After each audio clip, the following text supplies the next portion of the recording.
हमारे साथ विरल बिरावाला ज्वाइन कर रहे हैं। अभी बॉयंट कैपिटल के को फाउंडर हैं और ऑफ कोर्स इंडस्ट्री में करीब 2 दशक से हैं, डिफरेंट नामी कंपनी के साथ काम कर चुके हैं। विरल, गुड आफ्टरनून, ईटी नाउ स्वदेश पे स्वागत है। जैसे प्रियंका और मैं बात कर रहे थे कि आपके हिसाब से बाजार जो 17,700 18,000 के बीच में अटका हुआ सा है, कौन से बड़े ट्रिगर्स होंगे? आपको लग रहा है एक बॉटम इज इन प्लेस है और नेक्स्ट 2 से 4-6 महीने में हम ऊपर की तरफ और शायद अटेम्प्ट करेंगे लाइफ टाइम हाइज भी हिट करना? तो गुड आफ्टरनून अजय।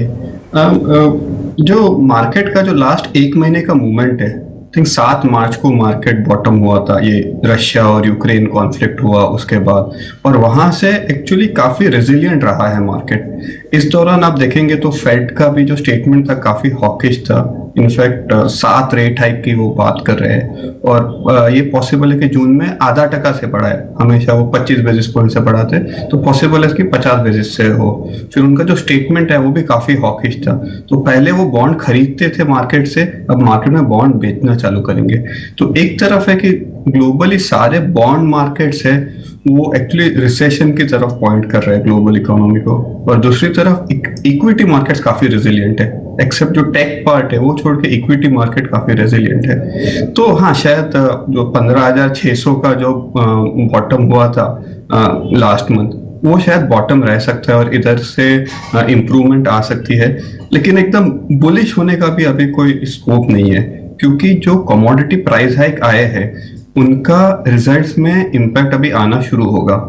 Q4 के रिजल्ट्स स्पेशली कंजम्पशन साइड तो वीक होंगे, बट Q1 Q4 से भी वीक हो सकते हैं, क्योंकि जो प्राइस हाइक्स होते हैं वो धीरे धीरे पास ऑन होते हैं, फुल्ली पास ऑन नहीं होते। तो प्राइस हाइक्स में टाइम लगेगा। वॉल्यूम एनीवे फ्लैटिश है, कई कंपनी में तो डी ग्रोथ भी देख सकते हैं कंजम्पशन साइड। तो ये सब नेगेटिव फैक्टर्स होते हैं। न्यू एक्चुअली एक ही सेक्टर है जो निफ्टी को न्यू ऑल टाइम हाई की तरफ लेके जा सकता है, वो फाइनेंशियल्स।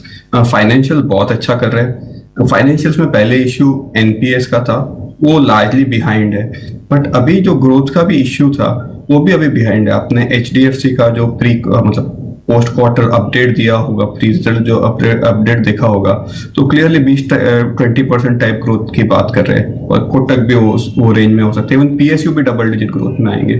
तो फाइनेंशियल्स जो अभी अच्छा कर रहे हैं, आज भी अच्छा कर रहे हैं, वो कंसिस्टेंटली अच्छा कर सकते हैं। और अगर उसमें ये बिकॉज 35% है मार्केट का, तो वो अकेला सेक्टर है जो मार्केट को पूरा न्यू हाइस की तरफ लेके जा सकता है। विरल, बैंक्स में क्या चल रहा है? बैंक्स में ओवर ओनरशिप वाला मैटर आपके फर्म ने पहले भी रेज किया था, बट बैंक में धीरे धीरे अब क्या ये अंडर परफॉर्मेंस रिवर्स होने का केस बन रहा है अब? क्लियरली अंडर ओवर ओनरशिप का मतलब, जब एफआई बेचते हैं तो एफआई का जो हाईएस्ट इन्वेस्टमेंट्स है इंडिया में वो बैंकिंग में है। तो जब वो बेचेंगे तो वो वही बेचेंगे जो उनका ओनरशिप है, इसलिए वो बैंकिंग बिक रहा था। तो लास्ट 5-6 मंथ से थोड़ा सा टेक्निकल रीजन की वजह से भी बैंकिंग नहीं चल रहा था, कि एफआईज रोज बेच रहे थे, और क्योंकि इतना बड़ा है तो लगभग 1/3 जो वो बेच रहे थे वो बैंक बिक रहा था। तो अगर एफआई सेलिंग बंद होता है, स्लो होता है, तो एक है वो टेक्निकल ओवरहैंग चला जाएगा बैंकिंग सेक्टर में। दूसरा है कि क्योंकि ग्लोबली इतने इश्यूज है और बाकी सेक्टर्स अच्छा नहीं कर रहे, तो डोमेस्टिक सेक्टर प्ले करने के लिए भी बैंकिंग एक अच्छा सेक्टर है। गुड आफ्टरनून विरल, दिस इज प्रियंका। आपसे थोड़ा सा मैक्रो व्यू भी लेना चाहेंगे कि अगर आप ये ट्रैक करते हो, क्योंकि अभी जो एक लेटेस्ट रिपोर्ट आई कि चाइनीज बॉन्ड्स से एक पैनिक सेलिंग जैसा मोड दिख रहा है पास 2 महीनों से। मार्च की बात करें, फरवरी की बात करें, इनफैक्ट चाइनीज इक्विटी से, जिस तरह से इमर्जिंग मार्केट्स में से, चाइनीज इक्विटीज में से भी आप ग्लोबल इन्वेस्टर्स को देखेंगे, उन्होंने वहां से फंड्स निकाले हैं, और अब जिस तरह से चाइनीज बॉन्ड से भी वो एग्जिट ले रहे हैं। क्या सिनेरियो आप देख रहे हैं मैक्रो फ्रंट पे, कहां और ये ग्लोबल एडजस्टमेंट्स के पर अगर आपका कोई व्यू आप हमसे शेयर कर पाए? जी प्रियंका, तो चाइनीज में थोड़ा तो उनका सेल्फ इन्फ्लिक्टेड है। तो पहले जो टेक का क्रैकडाउन आया जो लास्ट जुलाई से चालू हुआ, तो 1 by 1 जो टेक के सब सेक्टर्स है, जैसे एड टेक है, उसके पहले फिनटेक पे उन्होंने क्रैकडाउन हुआ था, एंड फाइनेंशियल का आईपीओ नहीं आया था, तो उसकी वजह से एक लेवल ऑफ सेल डाउन हुआ था चाइनीज स्टॉक्स में। और सेकंड, चाइनीज जो प्रॉपर्टी डेवलपर्स है उधर बहुत सारा इन्वेंट्री, रेडी इन्वेंट्री है, लेकिन वो बिक नहीं रहा है और काफी लीवरेज है, तो उसकी वजह से सेकेंड लेवल ऑफ सेलिंग आया था। इनफैक्ट मार्च में थोड़ा सा स्टेबल हुआ था, लेकिन अगर आप आज फिर से देखो तो चाइना के जो इन्फ्लेशन नंबर्स थे वो काफी हाई थे। तो मार्केट का थोड़ा सा एक्सपेक्टेशन था, स्पेशली सम ग्लोबल इन्वेस्टर्स का एक्सपेक्टेशन था कि चाइनीज गवर्नमेंट आके बेल आउट कर देगी, वो हुआ नहीं। तो इसलिए कंसिस्टेंटली चाइना या चाइनीज डेवलपर्स पे प्रेशर है, और वो उनके बॉन्ड मार्केट का काफी बड़ा पार्ट है, तो वो प्रेशर है। एक तरह से इंडिया के लिए अच्छा है कि इमर्जिंग मार्केट फंड्स है वो मतलब लॉन्ग टर्म में इंडिया की तरफ डाइवर्ट हो सकते हैं, because India second largest emerging market है चाइना के बाद। तो चाइना है, चाइना हांगकांग, और फिर third is India MSCI emerging markets में। तो थोड़ा सा जो वेट एलोकेशन है वो इंडिया की तरफ आ सकता है, इंडिया को बेनिफिट हो सकता है, बट वो एडजस्टमेंट है, वो एडजस्टमेंट होने थोड़ा टाइम लगेगा। तो एक वो है कि bad for China, long term में इंडिया के लिए अच्छा हो सकता है। Nifty in the meanwhile positive में आ गया और ये खींच के निफ्टी को भी लेके आएगा श्योर। लेकिन आगे बढ़ते हैं, मैं आपसे विरल बात करना चाहूंगा सीमेंट के बारे में।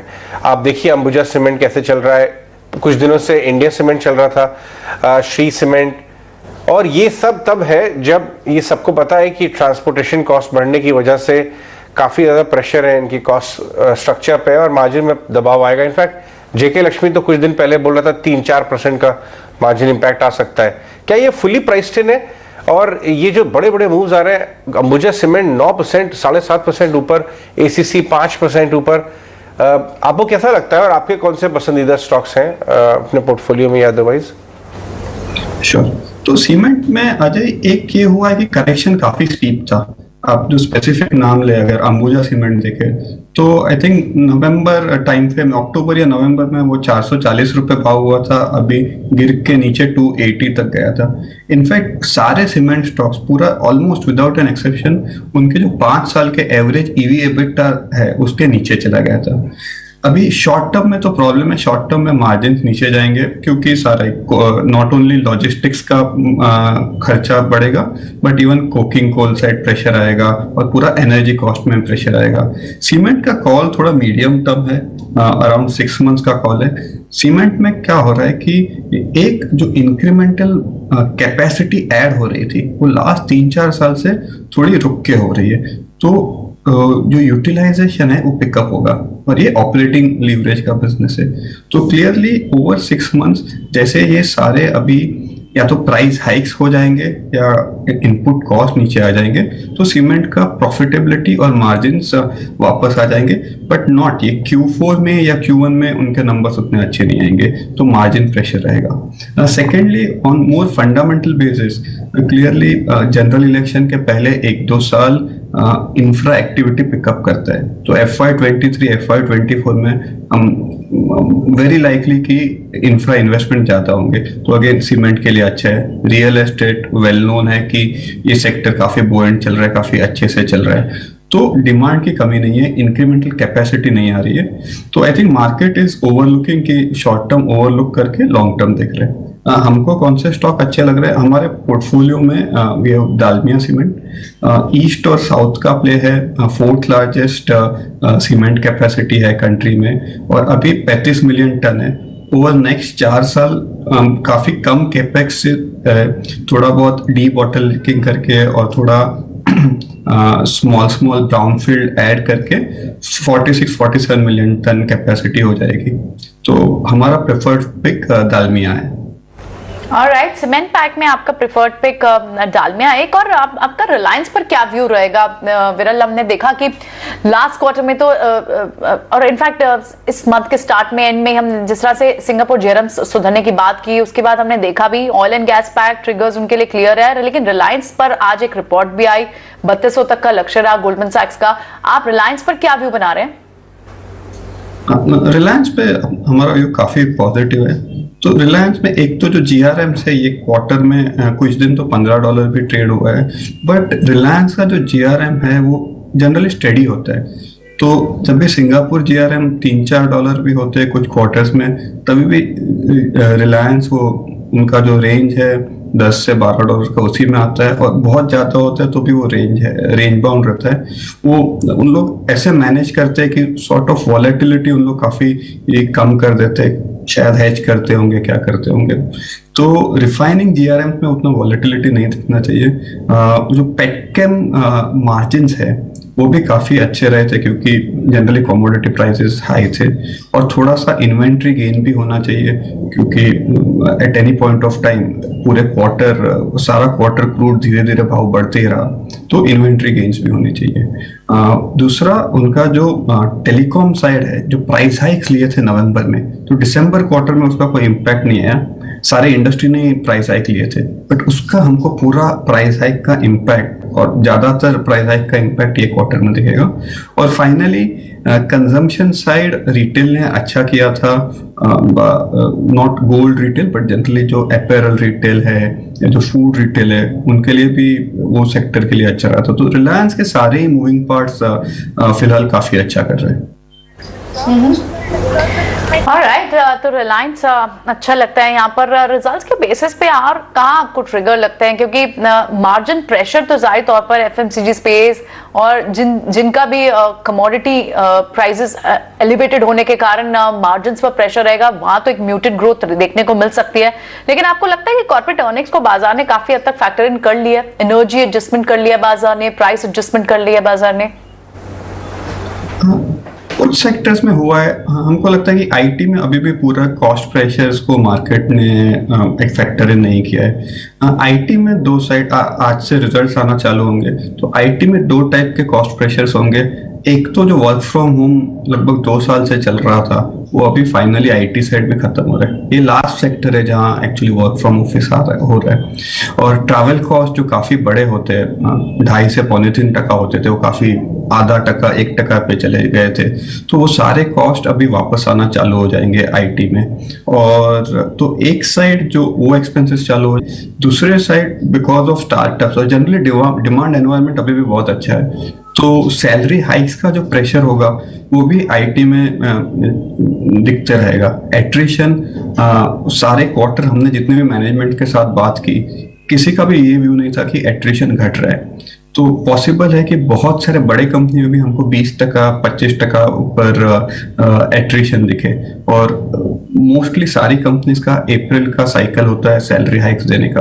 तो नॉट ओनली कि ये क्वार्टर के मार्जिन शायद प्रेशर में हो सकता है, बट FY23 भी मार्जिन प्रेशर में आ सकता है। तो आईटी में पॉसिबल है कि रीएडजस्टमेंट हो सकता है, और specially mid cap IT side, क्योंकि वहाँ वैल्यूएशंस काफी ज्यादा है। मतलब अपने 5 years वेटेड एवरेज के 2 times या 2.5 times है।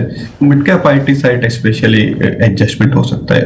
विरल, एक व्यू आपका आईटीसी पे लेना चाहेंगे। 2 साल के हाईएस्ट लेवल पे आ गया है 270-75 की रेंज में, और डेटा ये दिखा रहा है कि एफआईआईज ने स्टेक बढ़ाया है 2% लगभग वहां पे।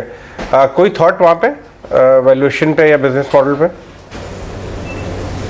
थोड़ा सा टेक्निकल थॉट है रादर देन ऑन फंडामेंटल। तो ये जो ग्लोबली एक्चुअली सिगरेट स्टॉक्स ने अच्छा किया था, आप जापान टोबैको देखिए या बैट या फिलिप मॉरिस, ये सारे स्टॉक्स लास्ट दिसंबर से एक्चुअली अच्छा कर रहे हैं। एंड आईटीसी में maybe to an extent वो थोड़ा सा कैचअप है। ये they are among the best performing stocks वो बीच के 2-3 महीने के लिए।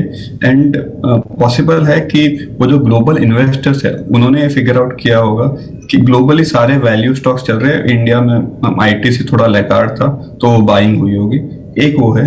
दूसरा जो ईएसजी और ईएसजी सेंसिटिव इन्वेस्टर्स है जो आईटीसी का होल्डिंग बेच रहे थे लास्ट 3 साल से, वो पॉसिबली उनका पूरा एग्जिट हो गया है। सो वो रिवर्स हो गया। In terms of fundamentals clearly cigarette volumes अभी नॉर्मलाइज होने चाहिए, क्योंकि that is the last sort of consumption item जो वापस नहीं आया था।